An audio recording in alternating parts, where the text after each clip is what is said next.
계속해서 우리 로마서 12장 2절 한번 읽어볼까요? 너희는 이 세대를 본받지 말고 오직 마음을 새롭게 함으로 변화를 받아 하나님의 선하시고 기뻐하시고 온전한 뜻이 무엇인지 분별하도록 하라. 암송 구절이죠. 너희는 이 세대를 본받지 말라. 이 세대를 본받지 말라. 오직 마음을 새롭게 함으로 변화를 받다. 왜 우리가 변화되지 않네요? 마음이 새로워지지 않게 되는 거죠. 그래서 우리는 잘 알듯이 하나님이 성령이 마음에 부었어요. 그래서 어떻게 해요? 마음이 바꿔져야만이 변화가 되지, 마음이 바꿔지지 않으면 변화되지 않잖아요. 그래서 하나님이 선하시고 기뻐하시고 온전한 뜻이 무엇인지 보면, 여러분, 하나님이 선하시고 기뻐하시고 온전한 뜻이 무엇인지 분별하고, 그게 뭐예요? 예수 그리스도를 믿는 거예요. 그 말씀 안에서 살아가는 거 아셨죠? 잊지 말아야 돼요. 그러면서 3절에 와서 믿음을 소유한 성도들의 삶 속에 행할 일을 우리는 말하고 있죠. 3절에 내게 주신 은혜로 말미암아. 자, 봐요. 지난주도 봤어요. 지난주에 한번 보세요. 내게 주신 은혜. 자, 은혜. 하나님이 내게 주신 은혜가 있다고요. 다 각자가 다 있어요. 너희 중, 자, 동그라미, 각 사람에게 말한다. 그렇죠. 한 사람 한 사람들에게 얘기하는 거예요. 전체적으로 얘기 안 씁니다. 한 사람 한 사람에게 말하노니 어떻게 말한다고? 하나님이 주신 은혜로. 마땅히 생각할 그 이상의 생각을 동그라미 쳐있죠. 여러분 노트 정리해보세요. 품지 말고 오직 하나님께서 또 동그라미 쳐야 되죠. 각 사람에게 나누어 주신 믿음의 분량대로 지혜롭게 생각하라. 참 정말 너무너무 은혜롭잖아요. 오직 하나님께서 각 사람에게 나누어 주신 거 있다고, 각자에게. 그래서 믿음의 분량, 그리고 지난번에 여러분 이 분량이라는 게 뭐예요? 많고 적음이 아니라 뭐라 그랬어요? 분량이 재능과 은사. 분량이라는 게 어떤 뭐 많고, 저분에게는 뭐가 뭐 많고 이분이 이게 아니라, 분량이라는 이 원어 자체가 뭐냐면 각자에게 나눈 재능과 은사가 있다고요.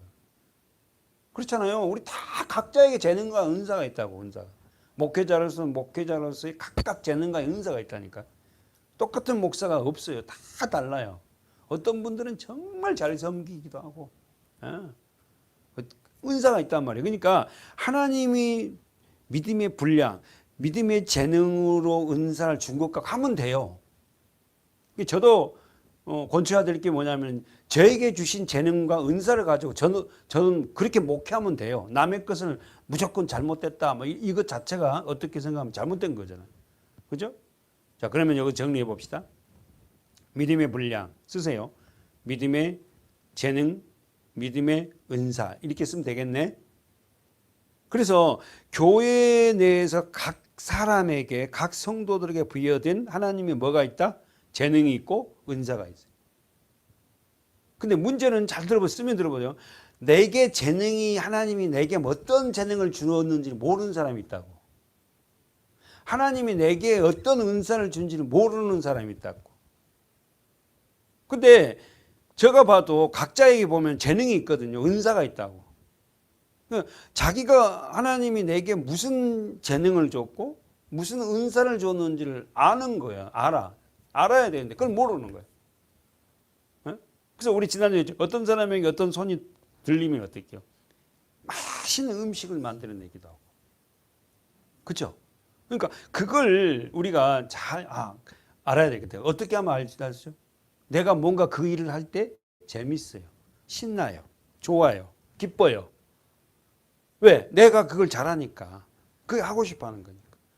아셨죠? 그러니까 내가 교회 안에서 뭔가를 할 때 어떨 때 기쁠까? 저는 뭐 개인적으로도 설교 시간이 가장 기쁜 시간이잖아요. 그래서 설교가 너무 길다 보니까 성도들이 목사님만 좋아하고 저렇게 나면 우리는 얼마나 힘들까 이럴 수도 있지만, 저는 이 말씀이 굉장히 너무너무 좋거든요. 이 말씀, 설교가. 같이 나누고 싶어 하고. 자, 두 번째, 믿음의 분량이란 말은 뭔 말이라고? 믿음의 재능과 은사예요. 두 번째, 첫 번째는 뭐라고? 내게 부여된 재능과 은사가 무엇인지 알아야 된다. 아셨죠? 각자에게 내게 하나님이 부어주신 재능과 은사가 뭔가를 알아야 된다니까. 어떤 사람은요, 어린아이에 대해 관심이 굉장히 많아요. 예. 어떤 분은 하여튼 이 노인네들의 관심이 또 많은 분들이 있고, 어떤 사람 청소년들 보면 막 이렇게 막 불이 타는 사람도 있고. 그러니까 내게 주신 은사가 무엇인지, 내게 주신 재능이 무엇인지를 아는 게 가장 시급한 것 같아요. 그걸 모르니까는 그냥 우두커니 그러고 있잖아요. 두 번째, 재능과 은사, 믿음의 재능과 은사는 두 번째, 그 재능과 은사를 주신 이유는 무엇인가? 첫째, 써보세요. 나를 온전케 하고, 두 번째, 그리스도의 몸을 세우기야. 다시 한번, 믿음의 분량, 믿음의 재능과 은사를 주신 것은 무엇인가? 그럼 내게 각자 은사가 무엇인지 발견했어요? 그러면 그 은사와 재능을 하나님이 주신 거예요. 그렇죠? 내가 받고 싶은 게 아니란 말이에요. 하나님이 줬단 말입니다. 그러면 내게 그 재능과 은사를 주신 이유가 뭔가? 첫 번째 뭐예요? 나를 온전케 하고, 두 번째 그리스도를 세우게 하고. 그리스도의 몸이 뭐예요? 교회죠. 아셨죠? 그러니까 하나님이 은사를 줄 때, 재능을 줄 때 그냥 주지는 않았을 거 아닙니까? 에베소서 가요. 우리 가봅시다. 에베소 4장 7절. 우리 각 사람에게, 예, 우리 각 사람에게 그리스도의 선물의 분량대로 뭘 줬다? 은혜를 주셨나니. 자, 여기 동그라미 치고 싶으면 우리 각 사람에게 그리스도의 선물의 뭐요? 분량대로 은혜를 주셨어요. 아셨죠? 그러므로 이르기를 그가 위로 올라가실 때에 뭐라고요? 사로잡힌 자를 사로잡고 사람들에게 뭘 줬다?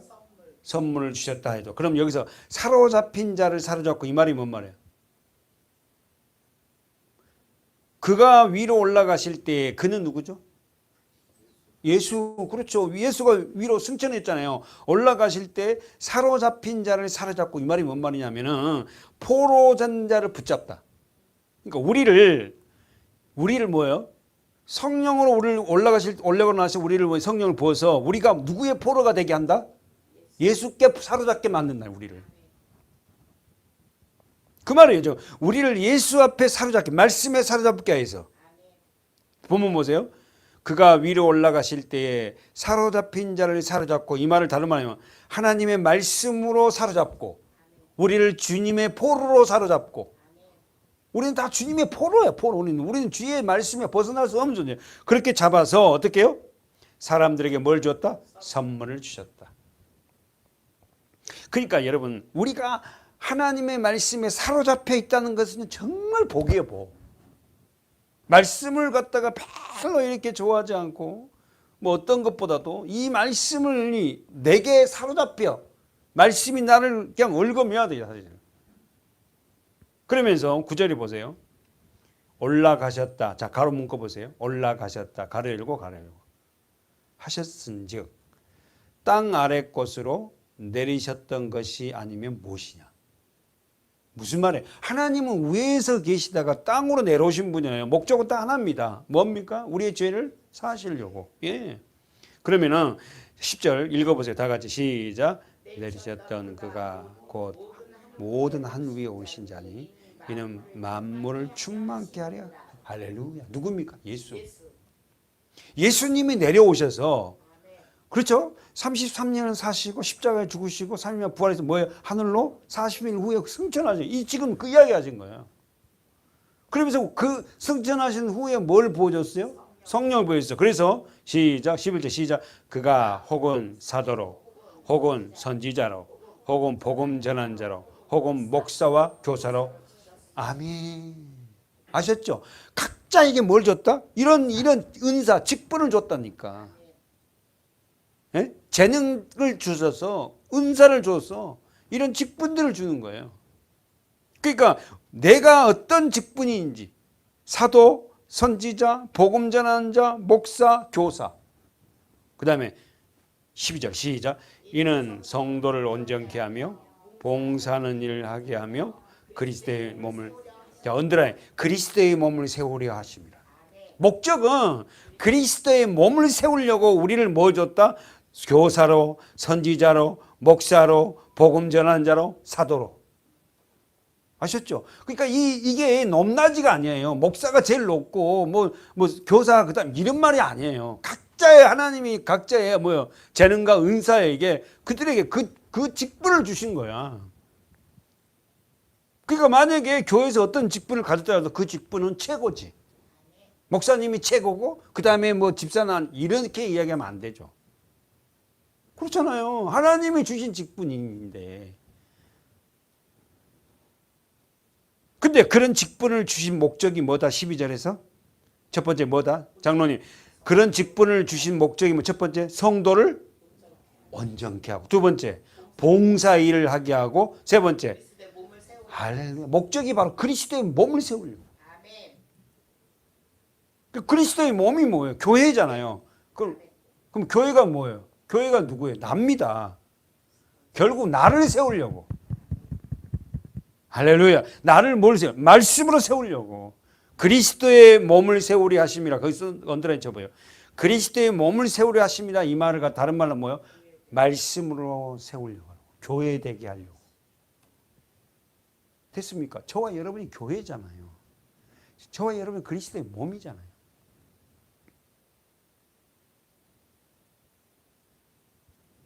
본문 가봅시다.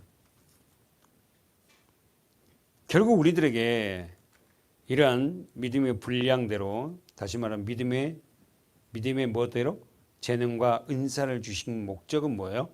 그리스도의 몸을 세우려고. 교회가 되게 하려고. 그래서 각자 받은 은사대로 섬기는 거예요. 각자 받은 은사대로. 정말 우리 교회가 그렇게 됐으면 좋겠어요. 우리 몸을 많은 지체가 가진 이유를 설명하면 4절부터 보세요. 자, 로마서 12장 4절 시작. 우리가 한 몸에 많은 지체를 가졌으나 모든 지체가 같은 직분을 가진 것이 아까 뭐였어요? 사도로, 교사로, 선지사, 목사로 뭐 나오잖아요. 지금 다시 한번 봐요. 우리가 한 몸에 많은 지체. 자, 내 몸에 뭐가 있어요? 내 몸에 뭔 지체가 있어요? 손도 있고 발도 있고 눈도 있고 귀도 있고 코도 있고 손에는 또 엄지손가락 뭐 이렇게 손가락도 있고 다 있잖아요. 이걸 해서 어떻게 한 몸이 되잖아요. 이 몸이 누구다? 예수예요. 됐어요? 예수인데 우리 각자의 은사에 따라서 역할을 예수의 몸을 세우려고 어떤 분은 발 역할, 어떤 분은 입 역할, 어떤 분은 코 역할, 귀 역할, 뭐 손 다 이런 역할을 해서 그리스도의 몸을 세우는 것이 바로 목적이라는 거예요. 그 직분을 주신 목적이 그거거든요. 예수의 몸이 세워지는 거. 지금 그 이야기를 바울은 설명하면서 다시 한번 우리가 한 몸에 잘 집중해 봐요. 한 몸에 내 몸에 많은 지체를 가졌으나 모든 지체가 언더라인 쳐보세요. 같은 직분 동그라미 쳐봐요. 같은 직분을 가진 것이 아니지 않니? 맞죠? 그죠?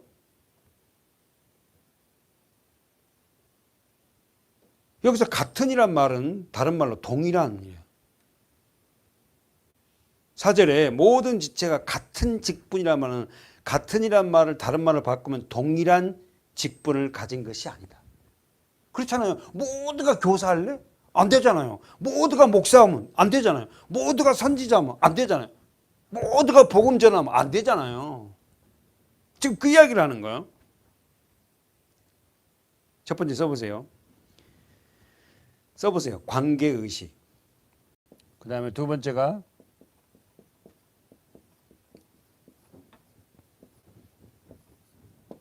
관계의식은 주님과 나와의 관계. 가장 중요한 중에 한 가지죠. 주님과 나와 관계. 어떤 관계냐 이거예요. 어떤 관계? 불과 불의 관계. 뗄래야 뗄 수 없는 관계죠. 우리는 주님을 떠나서는 아무것도 안 돼. 할 수 없어요. 아무것도 안 돼. 말씀을 떠나서는 아무것도 할 수 없는. 그래서 첫 번째는 관계의식, 주님과 나와의 관계고, 두 번째는 어떻게 해요? 공동의식인데, 공동체 의식은 책임감을 가져요, 책임감.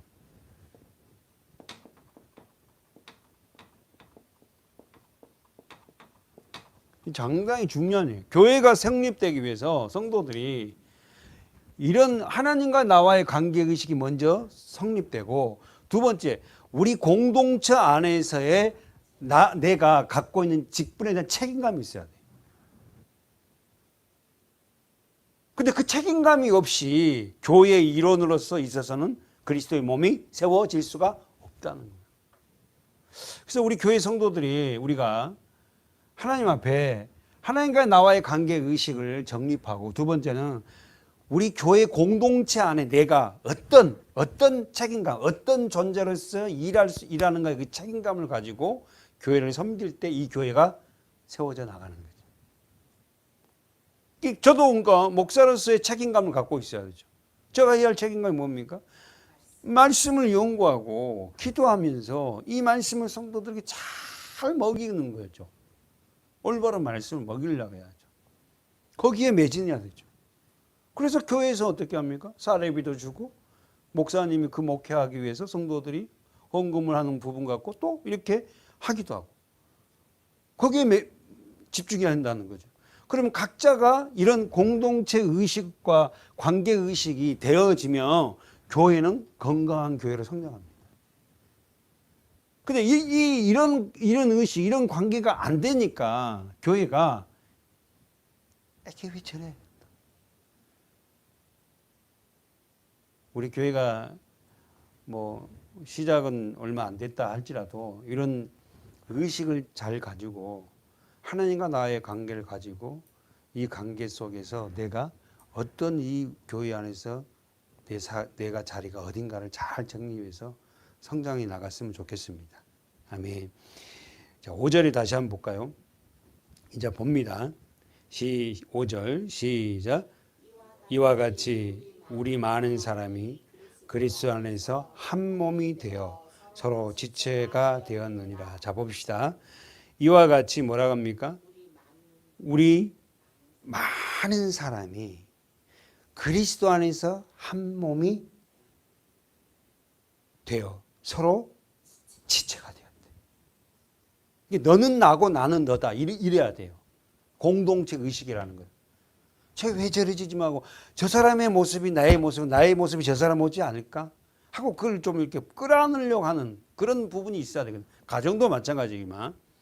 그러면 여기서 그리스도 안에서 한 몸이 되어 서로 지체가 되었다. 고린도전서 12장으로 가볼까요? 은사장이죠.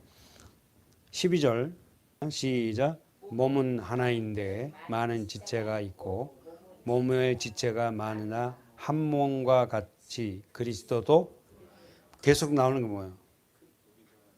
나오는 게 뭐예요? 몸에는 많은 지체가 있지만은 어떻게 해요? 한 몸이다. 아셨죠?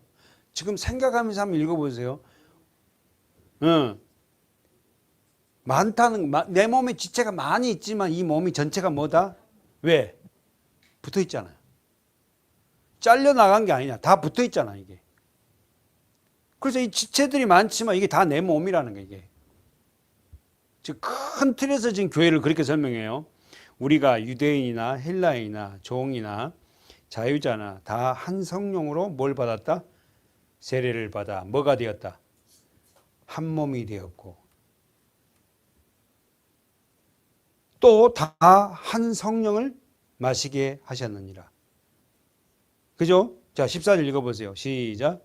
몸은 한 지체뿐 아니요 여럿이니 만일 발이 이르되 나는 손이 아니니 몸에 붙지 아니하였다 할지라도 이로 인하여 몸에 붙지 아니한 것이 또 귀가 이르되 나는 눈이 아니니 몸에 붙지 아니하였다 할지라도 이로 인하여 몸에 붙지 아니한 것이 무슨 이야기인지 아시겠죠? 만일 온몸이 눈이면 듣는 곳은 어디며 온몸이 듣는 곳이면 아까 말한 대로 냄새 맡는 곳이냐. 무슨 말 알겠죠? 다 우리가 각자가 떨어져 있지만 우리는 어떻게 전체적으로 교회에 뭐다고 한 몸이에요. 그리스도를 머리로 하고 살아가는 저와 여러분이 교회 안에 공동체가 뭡니까? 한 몸입니다. 그래서 만약에 우리 성도 중에 누가 아프고 누가 좀 힘들어하면 우리가 어떻게 같이 고통스러워하는 거예요. 그러면서 21절에 19절에 그러나 자 18절 19절 20 21절까지 18절부터 시작. 그러나 이제 하나님이 그 원하신 대로 지체를 각 몸에 두셨으니 만일 다 한 지체뿐이면 몸은 어디냐. 거기다 동그라미 18절에 그 원하신 대로 언더라인 쳐봐. 하나님이 원하신 대로 각 지체의 몸에 두셨다. 무슨 말이에요? 교회 안에서도 하나님이 원하신 대로 어떤 분에게는 목회자, 어떤 분은 장로님, 어떤 분은 권사님, 어떤 분은 뭐 어떤 일을 하는 분, 이렇게 하나님이 원하신 대로 각 지체에게 그렇게 은사를 주셨다. 만일 다 한 지체뿐이면 몸은 어디뇨? 이제 지체는 많으니 몸은 아니니라. 눈이 손노러 내가 너를 쓸데없다 하거나 또한 머리가 발더러 내가 너를 쓸데없다 하거나 하지 못하리라. 아셨죠? 그렇잖아요. 다 우리는 다 필요한 거잖아요. 이 몸이. 마찬가지로 교회 안의 성도들 모두가 어떻게 한다? 필요한 존재다. 사랑하는 여러분, 우리는 언제든지 자신의 삶은 전적으로 하나님 말씀 안에 있어야 됩니다. 써보세요. 말씀의 중심이 되어서 서로가 연결된 교회.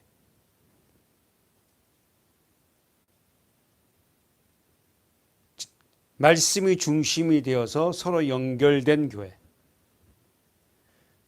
그래서 우리가 말씀이 좀 이렇게 많이 한 우리 성도들은 말씀을 모르는 성도들을 좀 기다려주고 가르쳐주고 이게 필요하다는 거예요. 그래서 그 농담 비슷하게 제가 말씀드렸잖아요. 우리 지체 중에서 가장 불필요하다고 생각되는 지체가 어떤 지체라고? 새끼발가락. 이라고 생각을 제가 설교에서 했죠.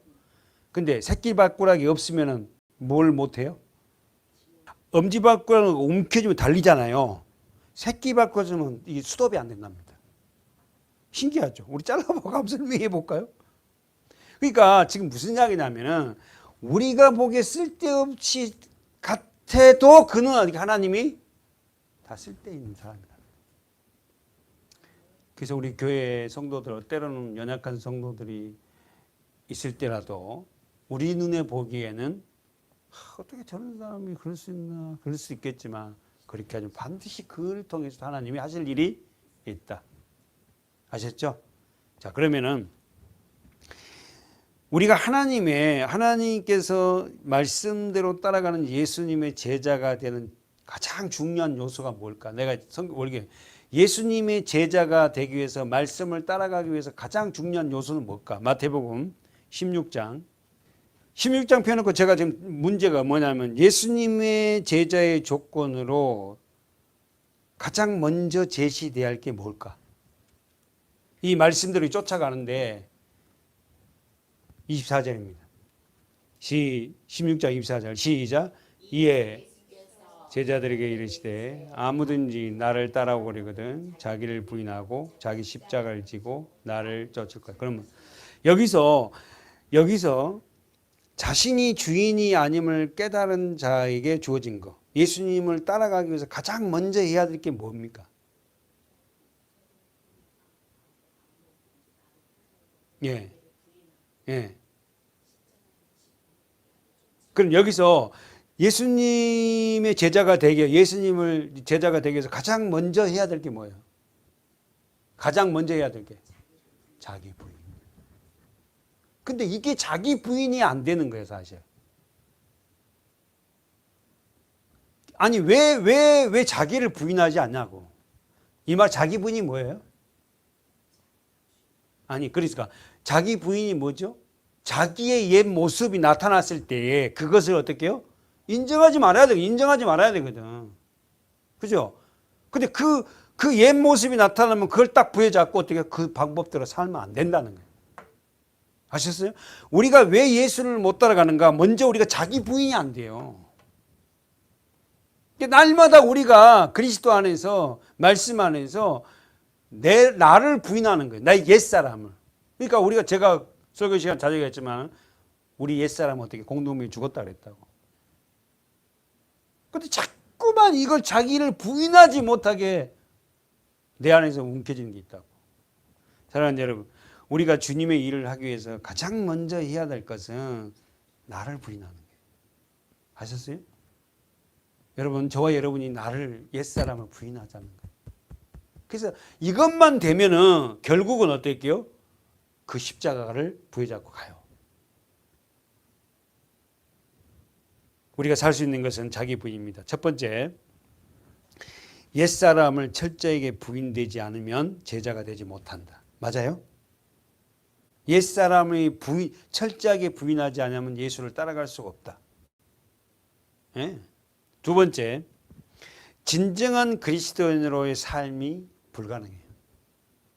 오랫동안 예수를 믿어도 이 자기 부인이라는 첫 번째 관문을 제대로 통과하지 못하면 예수님의 제자도 될 수가 없고 예수님을 따라갈 수도 없다고. 끊임없이 나는 이 싸움 있잖아. 나 옛사람을 부인하는 거예요. 다시 한번 가봅시다. 우리 본문. 근데 왜 이게 자기 부인이 잘 안 될까 모르겠어요. 권사님, 왜 그게 자기 부인이 잘 안 되는 것 같아요? 응? 그럴까? 이게 이게 안 되는 것 같아. 이것만 되면 되니까 이게 처절한 자기와의 싸움이 있어야 돼요. 이거 누가 도와주는 게 아니라 성령이 여러분에게 다 와 있으니까 처절하게 그 옛 사람과의 싸움이 있어야만이 예수를 따라갈 수 있고 우리가 이런 믿음을 살 수 있다는 거죠. 그리스도의 몸이 세워질 수 있다는 거예요. 자, 마지막 교회, 자 6절에 보세요. 우리들에게 성도들이 각자 이론에게 은사를 주신 목적이 있어요. 이유가 있습니다. 이유가 뭔지 볼까요? 6절 시작. 우리에게 주신 은혜대로 받은 은사가 각각 다르니 혹 애언이면 믿음의 분수대로, 혹 섬기는 일이면 섬기는 일로, 혹 가르치는 자면 가르치는 일로, 혹 권위하는 자면 권위하는 일로, 구제하는 자는 성실함으로, 다스리는 자는 부지런함으로, 긍휼을 베푸는 자는 즐거움으로 할 것이냐. 긍휼을 베푸는 자는 즐거움으로 할 것이냐. 자, 그러면 6절에 보세요. 우리에게 주신 은사대로, 자, 언더라인죠. 받은 은사가 각각 다르다. 아셨죠? 그러니까 남의 은사를 부러워하지 마시라고. 근데 대부분 보면은 저부터도 저거 보면 저분 하는 거, 저 목사님 하는 거 부러워. 근데 예전에 그랬죠. 근데 그거 부러워하지 말라는 거예요. 하나님이 내게 주시는 은사가 있잖아요. 그렇죠? 저분에게 저 많은 은사를 주셨다면 하나님이 그렇게 그분에게 많이 하라고 일을 주신 거고, 내게는 두 달란트밖에 안 줬으면 그 두 달란트 갖고 내게 주신 거 가면 되죠. 근데 왜 한 달란트는 땅에 묻어버린 거예요? 비교했다고. 왜 나는 하나냐 이거야. 쟤는 2개고 쟤는 5개 주고 나는 왜 하나입니까? 이런다고. 주인이 너는 하나만 달란트를 갖고 살아. 그럼 사는 거고. 그렇잖아요. 너는 5달란트 갖고 이 땅에 살다가 와. 그러면 5달란트 갖고 하고 5달란트 받은 사람 일하면요 굉장히 힘듭니다 사실. 이 5달란트 다 활용일로 해보세요. 사람 세상 말로 죽어납니다 사실 이거. 한 달란트는 너무 쉽잖아. 근데 그거 하나만 할 수 있으니 그것만 하면 되잖아. 5개는 힘듭니다 사실. 굉장히 힘들어요. 근데 이 한 달란트는 뭐라고? 왜 나는 한 달란트고 쟤는 비교하는 거예요. 교회 목회자가 다른 교회와 비교할 때 성도들은 정말 힘들거든요. 아니 또 그게 마음대로 되냐고. 사람을 변화시키는 것은 하나님이 하셔야지. 그러나 눈물 흘리면서 어떻게 내게 주시는 걸 갖고 성실하게 열심히 부지런하게 하다 보면 거기 안에서도 어떻게 기쁨이 있습니다. 큰 교회에 느끼지 못한 작은 교회에 아름다운 기쁨이 있어요. 자, 봅시다. 은사장 우리가 다시 한 번만 가봅시다. 은사장. 고린도서 12장 아까쯤 다시 한번 4절. 고린도서 12장 4절 시작. 은사는 여러 가지나 성령은 같고 지금은 여러 가지나 주는 같으며 또 역사는 여러 가지나 모든 것을 모든 사람 가운데 역사하시는 하나님 계속 반복되는 게 같고 같으며 같으니.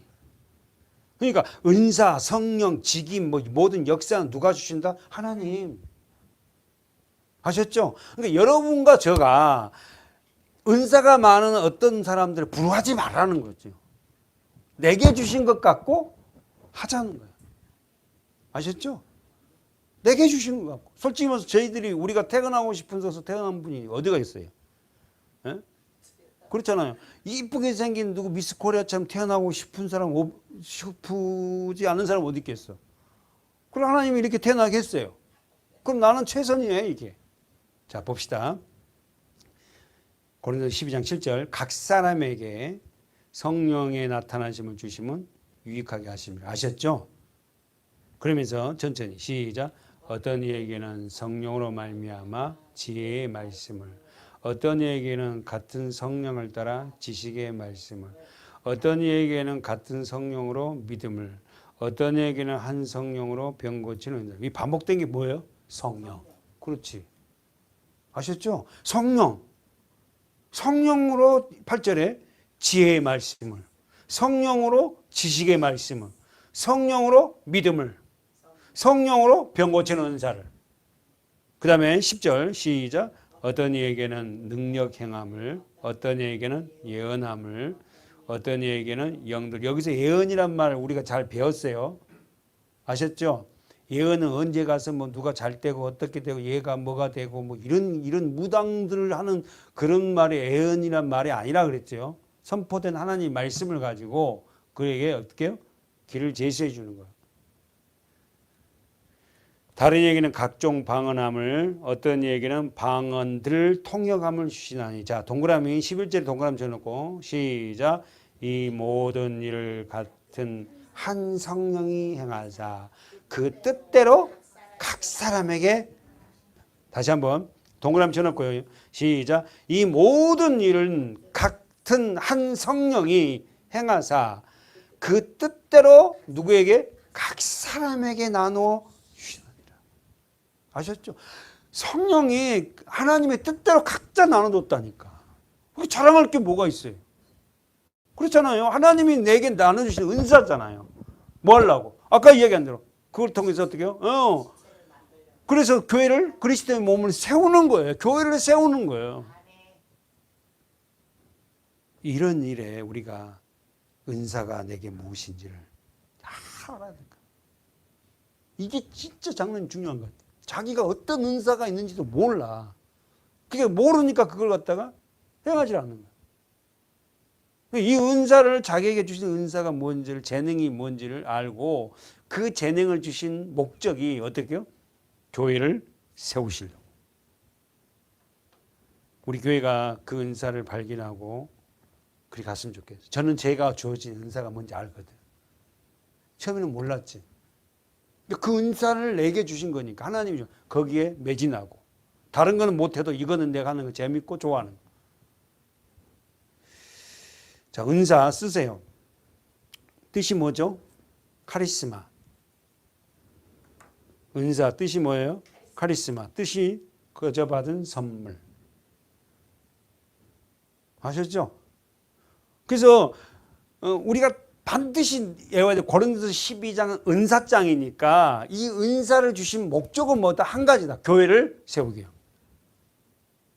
그래서 우리 한 사람 한 사람들이 은사가 뭔지를 잘 깨닫고 발견해서 하나님 주신 이 교회, 먼저 내가 세워지고 교회를 섬길 수 있는, 세울 수 있는 그런 은사자들이 모두가 돼야 될 줄 믿습니다. 우리는 은사자 맞죠, 장모님? 은사자 맞죠, 권사님? 우리 다 은사자예요. 아멘. 하나님이 나눠 주셨어. 뭐 하려고? 교회를, 그리스도의 몸을 세우려고. 그 자기가 그리스도의 몸으로 세워지고 그 다음에 교회를 세우는 거예요. 돌아보는 거예요. 기도하겠습니다. 믿음의 재능과 은사, 그 분량은 하나님이 주신 목적이 있습니다. 나를 온전케 하고 그리스도의 몸을 세우기 위한 것이라고 오늘 우리 말씀을 통해 배웠습니다. 하나님, 우리 성도들이 내게 주신 은사가 무엇인지를 깨닫고 그 주신 목적을 따라 교회를 섬기고 나를 온전케 세우는 그러한 하나님의 직분자들이 되게 하여 주시옵소서. 하나님, 우리 서문학교회가 이 아름다운 교회로 세워져서 잘했다 칭찬받는 믿음의 교회가 되게 하여 주시옵소서. 우리 사랑하는 우리 서문학교회가 함께 유튜브로 예배를 드리면서 믿음의 분량으로 살아가는 놀란 은혜와 재능을 깨달아가는 우리 성도들이 되어서 각자가 그리스도의 몸을 세우는 놀라운 지체 역할을 감당해낼 수 있는 축복의 사람들로 세워 주시옵소서. 이 일을 위해 역사하시는 예수님의 이름으로 간절히 기도하옵나이다. 아멘.